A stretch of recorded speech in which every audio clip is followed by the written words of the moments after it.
তারা এই মৃত্যুকে ভয় পায় না। জুলাই যোদ্ধারা কোন সন্ত্রাসী আক্রমণকে ভয় পায় না। এনসিপি গঠিত হয়েছে গণ অভ্যুত্থানকে সামনে রেখে।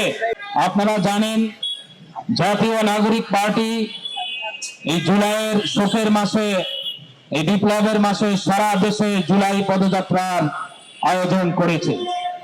ইতিমধ্যে তারা 34টি জেলা সফর করেছেন। বিভিন্ন জেলায় তারা পতিত স্বৈরাচার সন্ত্রাসী সংগঠন আওয়ামী লীগ, যুবলীগ, স্বেচ্ছাসেবক লীগ এবং তাদের অঙ্গ সংগঠনের দ্বারা জাতীয় নাগরিক পার্টি নির্যাতন নিপীড়নের শিকার হয়েছে। তারপরেও জাতীয় নাগরিক পার্টির সংগঠকরা, জুলাই যোদ্ধারা তাদের এই জুলাই পদযাত্রা থেকে পিছু হটেনি। কারণ জুলাই বিপ্লবের অগ্রনায়করা মৃত্যুর মুখ থেকে তারা ফিরে এসেছেন। তারা এই মৃত্যুকে ভয় পায় না। জুলাই যোদ্ধারা কোন সন্ত্রাসী আক্রমণকে ভয় পায় না। এনসিপি গঠিত হয়েছে গণ অভ্যুত্থানকে সামনে রেখে। সংগ্রামী ভাইরা, পরিষ্কার ভাবে বলতে চাই, জাতীয় নাগরিক পার্টি, এনসিপি গণ অভ্যুত্থানের দল। গণ অভ্যুত্থান পরবর্তী তারা এই দলটি ঘোষণা করেছে। গোপালগঞ্জে তারা আক্রমণের শিকার হয়েছে।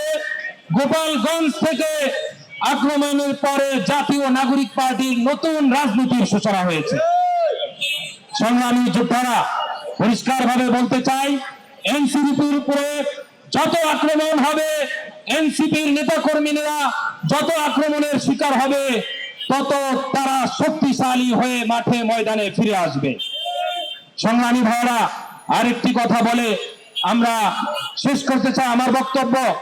জুলাই বিপ্লবের গোপালগঞ্জের এই আক্রমণে সবচেয়ে বেশি খুশি হয়েছে একটি দল, বিএনপির লোকেরা।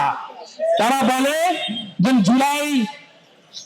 বলেন গোপালগঞ্জে বিএনপির এক নেতা এম এ মালেক, তিনি বলেন, জনগণ পাশে থাকলে এনসিপির নেতারা এপিসি গাড়িতে করে পালানো লাগে না। আমরা পরিষ্কার ভাবে বলতে চাই, আপনারা যদি খালেদা জিয়ার পাশে থাকতেন, তাহলে খালেদা জিয়াকেও এই বালুর ট্রাকের পিছনে বসে থাকতে হতো না, তার ঘরের সামনে বালুর ট্রাক থাকা লাগতো না। পরিষ্কার ভাবে বলতে চাই, জনগণের খেলা আমাদের সাথে খেলবেন না। বাংলাদেশের জনগণ এনসিপির পাশে আছে, তা এই গণজোয়ার জুলাই পদযাত্রায় জনগণ তা প্রমাণ করে দিয়েছে।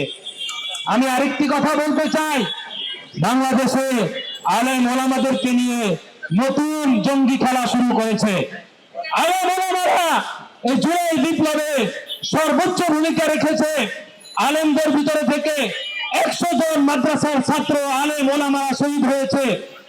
যেই খেলা বিগত 16 বছর আওয়ামী লীগ খেলেছে, দিল্লির প্রেসক্রিপশনে, দিল্লির ইশারায় যে আলেমদেরকে সর্ব অবস্থায় জঙ্গি বানানো হবে, নতুন ভাবে সেই পতিত স্বৈরাচারের প্রশাসন আবার আলেমদেরকে নিয়ে জঙ্গি নাটক, জঙ্গি খেলা শুরু করছে। পরিষ্কার ভাবে বলতে চাই, আলেমদেরকে নিয়ে এই জঙ্গি খেলা শুরু করবেন না। বাংলাদেশে কোন বড় জঙ্গি সংগঠন থাকলে সেই জঙ্গি সংগঠন হলো আওয়ামী লীগ। যদি জঙ্গি কাউকে ঘোষণা করতেই হয়, আওয়ামী লীগকে ঘোষণা করুন। জঙ্গিদের গডফাদার, পতিত স্বৈরাচারের গডফাদার হলো সেই আওয়ামী লীগের শেখ হাসিনা, যে দিল্লিতে বসে বসে বাংলাদেশকে একটি জঙ্গি রাষ্ট্র ঘোষণা করতে যাচ্ছে। আমি আমার বক্তব্য আর লম্বা করতে চাচ্ছি না। জাতীয় নাগরিক পার্টির পাশে থাকবেন। জাতীয় নাগরিক পার্টি জনগণের দল, আমাদের দল। জাতীয় নাগরিক পার্টি বৈষম্যের যারা শিকার হচ্ছেন তাদের দল। ইনকিলাব জিন্দাবাদ।